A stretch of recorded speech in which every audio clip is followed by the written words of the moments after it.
Welcome to our channel. TNPSC previous year ப்ராப்ளம்ஸ்லாம் one by ஒன்னாக வந்து நம்ம சால்வ் பண்ணிட்டு வரோம். இந்த சம் பாருங்க. இன் a parallelogram the base is 3 times its height. If the height is 8 cm then the area is. ஒரு இணைகரத்தின் அடிப்பக்கம் அதன் உயரத்தை போல் 3 மடங்கு உயரம் 8 சென்டிமீட்டர் எனில் அதன் பரப்பு என்ன அப்படின்னு கேட்டிருக்காங்க. ஃபர்ஸ்ட் இணைகரம் parallelogram வந்து நம்ம வரைஞ்சிக்கலாம். இந்த கீழே உள்ள சைடு வந்து நம்ம ஏன்னு எடுத்துக்கலாம், மேல உள்ள சைடு வந்து பின்னு எடுத்துக்கலாம். ஹைட் பார்த்தீங்கன்னா இப்படி வரும். ஹைட் வந்து 8 சென்டிமீட்டர் அப்படின்னு கொடுத்துருக்காங்க.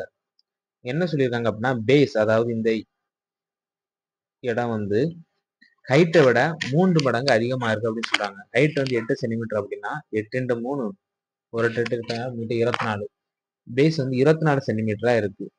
இப்போ இதோட ஏரியா கேட்டிருக்காங்க. ஏரியா ஆஃப் பேரலோகிராம் வந்து A × H. A வந்து பேஸ், H வந்து ஹைட். ஸோ 24 × 8 ஒரு 32 3 19 192 ஸ்கொயர் சென்டிமீட்டர். அதான் இதோட ஏரியா. ஆப்ஷனை செக் பண்ணலாம். ஆப்ஷன் சில இருக்கு 192 ஸ்கொயர் சென்டிமீட்டர். அவ்வளவுதான்.